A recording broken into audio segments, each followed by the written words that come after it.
एक और खबर जम्मू कश्मीर की सियासी गहमागहमी को लेकर के ब्रेक कर लेते हैं और उस पर तफसीलात फराहम कर दीजिएगा, क्योंकि जम्मू कश्मीर में सियासी गहमागहमी को फिर से परवान चढ़ाने के लिए एक बार कोशिश तेज कर दी गई है। और खबर मिली कि 24 तारीख को पीएम मोदी की सदारत में ऑल पार्टी मीटिंग बुलाई गई है और इसमें जो खबर मिली है, महबूबा मुफ्ती को एक फोन दिल्ली से पहुंचा है। उन्होंने खबर की है, तस्दीक की है इस खबर की कि उनको फोन दिल्ली से पहुंचा है। उन्हें बताया गया कि मीटिंग होने जा रही है, लेकिन वहीं एनसी और दीगर जो पार्टियां हैं जम्मू कश्मीर की, उन पार्टियों के लीडरान ने अभी तक के इसकी तस्दीक नहीं की है, न ही उनके पास दावतनामा पहुंचा है और न ही उन्हें फोन आया है।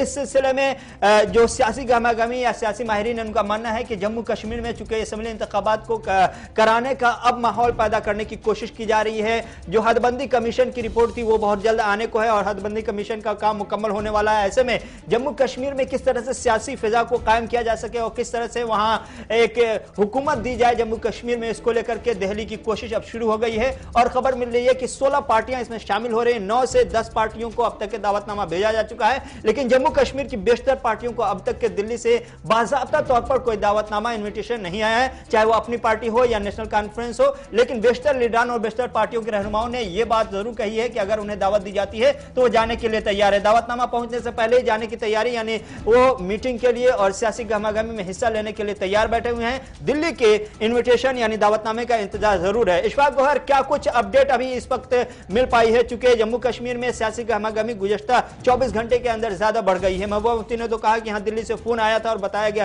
कि ये ऐसी मीटिंग है। दीगर लीडरान है, चाहे वो एनसी हो या फिर कम्युनिस्ट पार्टी हो या अपनी पार्टी हो, इन पार्टियों के लीडरान का कहना है कि अभी तक के ना ही हमें फोन आया है और ना ही कोई इन्विटेशन आया है। महबूबा मुफ्ती को फोन जाना और इन तक दावतनामा न पहुंचना, क्या माना निकाला जाए और सियासी डेवलपमेंट क्या कुछ है? देखिए, जब आप पॉलिटिकल डेवलपमेंट की बात करेंगे, सियासी माहौल की बात करेंगे तो काफ़ी ज़्यादा गर्म है। उसी तरीके का गर्म माहौल है जिस तरीके का गर्मी इस वक्त दिल्ली के अंदर है, मौसम काफ़ी गर्म है। उसी तरीके का जम्मू और श्रीनगर के अंदर भी सियासी पारा गर्म है। और ये सियासी पारा इसलिए गर्म है, आपको याद होगा और हमारे नाजरीन को याद होगा, हमने लगातार इस खबर को सबसे पहले ब्रेक किया था कि देखिए आने वाले दिनों में और रवा महीने के आखिर तक एक बड़ी डेवलपमेंट होगी और मुख्तलिफ कयास आ रही हैं। उसके बाद शुरू हो गई कि रियासत 2 हिस्सों में, यूनियन टेरिटरी मजीद 2 हिस्सों में तकसीम होगी, ऐसे होगा ऐसे होगा। लेकिन अब वो आहिस्ता आहिस्ता करके मामला जो है वो स्ट्रीमलाइन होना शुरू हो गया है। जब कल हमने सबसे पहले इस खबर को ब्रेक किया कि वजीर आज़म के दफ्तर के अंदर इस बात पर इत्मीनान किया जा रहा कि मौजूदा सूरत हाल जो है वो आहिस्ता आहिस्ता करके अब बेहतर हो रही है और सियासी कंसोलिडेशन की ज़रूरत है। और उस सियासी कंसोलिडेशन के लिए बहुत ज़्यादा ज़रूरी है कि सभी सियासी जमातों के रहनुमाओं के साथ मुलाकात की जाए, बातचीत की जाए। और ये माना जा रहा है कि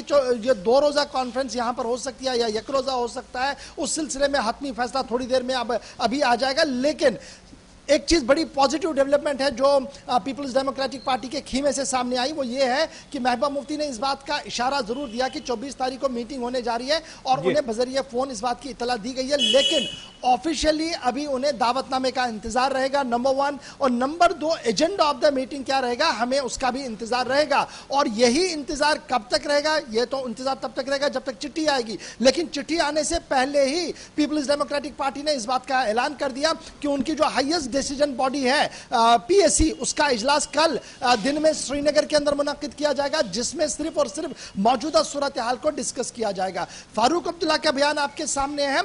उमर अगरचे दिल्ली के अंदर मौजूद है लेकिन फारूक श्रीनगर के अंदर है और फारूक अब्दुल्ला ने साफ कर दिया है कि देखिए दावतनामा आता है, उसके बाद हम भी आपको बताएंगे क्या करना है। लेकिन इशारों में पीएचडी ने यह साफ कर दिया है, गुपकार एलायंस ने यह साफ कर दिया था कि अगर मरकज एक कदम चलता है तो हम भी एक कदम आगे बढ़ने के लिए तैयार है, हमारे दरवाजे खुले हैं, हम बातचीत करेंगे। लेकिन अब सब नजरें इस पर होगी कि एजेंडा ऑफ द मीटिंग क्या होगा और साथ साथ दावतनामा किस तरीके से दिया जाएगा, नंबर 2। और अभी जो बड़ी डेवलपमेंट आ रही है, तकरीबन 16 पार्टियों को दावतनामा जा सकता है। जम्मू और कश्मीर के अंदर 16 जमातों को, छोटी बड़ी सियासी जमातों के नाम दावतनामे जा सकते हैं और ये दावतनामे जब जाएंगे तो उन्हें बुलाया जाएगा, उनके व्यू पॉइंट को सुना जाएगा। माना जा रहा है चूंकि आगे हदबंदी की रिपोर्ट आनी है, जहां तक हमारी इतलात है कि अगस्त के वक्त से पहले पहले ही यह मामला जो है वो पूरा क्लियर हो जाएगा कि ये जो सीटें बढ़नी है 3, 2, 5 ये कैसे बढ़नी है, 3 जम्मू 2 कश्मीर ये कहां पर कश्मीर में बढ़नी है, ये सारी चीजें जो ये खुल जाएगा और सियासी गहमा गहमी आगे बढ़ेगी और चुनाव होगा।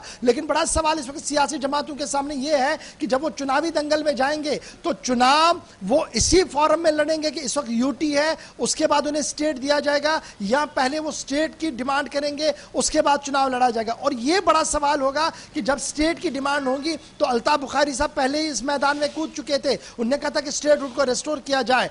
5 अगस्त की पोजीशन को रेस्टोर करना पीएचडी की डिमांड है, वो किस तरीके से इस इशू को एड्रेस करेगी, किस तरीके से वो एस्पिरेशंस को एड्रेस करेगी, ये तीसरा सवाल होगा। चौथा सबसे बड़ा सवाल जो मरकज के लिए भी होगा और वो आगे यूपी के चुनाव भी है। यूपी के चुनाव से पहले दिल्ली के अंदर जो गर्माहट चल रही है इसे कैसे देखा जा रहा है। सियासी पंडितों और मुबस्सिरीन का मानना है कि नई दिल्ली के लिए भी ये आसान केक वॉक नहीं है, क्योंकि चुनाव आगे है यूपी के अंदर और उन लोगों के साथ बातचीत की जा रही है जिनके ऊपर संगीन इल्जामात लगाए गए। वजीर आजम की तकरीर से लेकर वजीर दाखिला की तकरीर तक, जेपी नड्डा की तकरीर से लेकर नीचे तक हर एक ने फारूक अब्दुल्ला, महबूबा मुफ्ती, उमर अब्दुल्ला और दीगर रीजनल पार्टीज के लिए यह तक कहा कि उन्होंने यहाँ का रिसोर्सेज को लूटा है जी, उनके खिलाफ कार्रवाई होनी चाहिए, वो जेल जाने चाहिए। तो आज किस तरीके से उन्हीं जमातों के साथ वो बैठेंगे ये बीजेपी के लिए भी एक बड़ा सवाल होगा। लेकिन इंटरनेशनल ओपिनियन मेकर्स का मानना है कि ये जनाब मामला अब इतना नहीं है कि आप सिर्फ जम्मू कश्मीर और दिल्ली के दरमियान देखेंगे। दरअसल जो दरपर्दा सफारतकारी पिछले कई महीनों से चल रही थी, जिनमें यूरोप का एक बड़ा रोल है जी, जिसमें इस्लामी ममालिकों का एक रोल है, उसी का यह नतीजा है कि भारत सरकार ने भी पाकिस्तान के वीज़ाविज़ थोड़ी सी नरमी करना शुरू कर दिया है और जम्मू कश्मीर के वीज़ाविज़ चूंकि सेंसिटिव स्टेट है, इसको इस तरीके से नहीं छोड़ा जा सकता है। तो यहां पर एक पॉलिटिकल एस्टैब्लिश गवर्नमेंट हो उसकी ओर बढ़ना शुरू कर दिया और उम्मीद लगाई जा रही है कि इस साल के आखिर तक चुनावी बिगुल जरूर बजेगा जम्मू कश्मीर के अंदर। ऑल पार्टी मीटिंग में जो पीडीपी है, एनसी है, जो पीएचडी के जो मेंबरान है, जो गुपकार अलायंस है, क्या उन तमाम गुपकार अलायंस की तरफ से बाज़ाब्ता तौर पर एक साथ एक प्रपोजल रखा जाएगा, उनके तजावीज रखे जाएंगे, या फिर पार्टी वाइज अलग अलग अपनी अपनी बातें रखेंगे, अपने अपने? देखिए, जहां तक मरकज की बात करेंगे, मरकज ने पीएचडी को एंडोर्स ही नहीं किया है। मरकज जो हमारी इतलात इस वक्त है वजारत दाखिला से जो खबरें सामने आ रही है, जो जराया हमें बता रहे हैं, जो पॉलिटिकल पंडित यहां दिल्ली के अंदर बैठे हैं, उनका मानना है कि सेपरेटली चिट्ठी जाएगी। जैसे पीडीपी की सदर महबूबा मुफ्ती के नाम चिट्ठी गई है, फारूक अब्दुल्ला के नाम चिट्ठी जाएगी, तारिक आमिर साहब के नाम सीपीआईएम की चिट्ठी जाएगी, यानी अलायंस के पार्टनर जो हैं अलग अलग चिट्ठियां जाएंगी। सज्जाद लोन को बुलाया जा रहा है, क्योंकि सज्जाद लोन पीएचडी के हिस्सा नहीं है, अलग है, उन्हें बुलाया जा रहा है। अपनी पार्टी के लिए जा रहा है जो बिल्कुल नई पार्टी है, सिर्फ डीडीसी बीडीसी के चुनाव तक वो महदूद रही थी, अभी इसके बाद अब उन्हें असल मुकाबले में भी उतरना होगा, उनके नाम चिट्ठी जाएगी। तो सरकार दिल्ली के अंदर जो लोग बैठे हैं उन्होंने इस बात को क्लियर किया कि वो पीएचडी को नहीं मानते जी, वो पॉलिटिकल एस्टैब्लिशमेंट को मानते हैं। और पॉलिटिकल एस्टैब्लिशमेंट मतलब national conference, Congress, people's democratic party, panthers party और ऑल अदर दोज पार्टीज जो इस वक्त फंक्शनल है, रजिस्टर्ड है इलेक्शन कमीशन के सामने। चलिए, बहुत बहुत शुक्रिया इशफाक गौहर तफसीलात फराहम करने के लिए। तो एनएसए की मुलाकात से लेकर के जम्मू कश्मीर की सियासत और दिल्ली से लेकर के जम्मू कश्मीर के दरमियान की दूरियों को कम करने को लेकर जो तफसीलात थी, जो सूरत हाल है, जो अपडेट है, वो फराहम कर रहे थे हमारे एग्जीक्यूटिव एडिटर इशफाक गौहर। और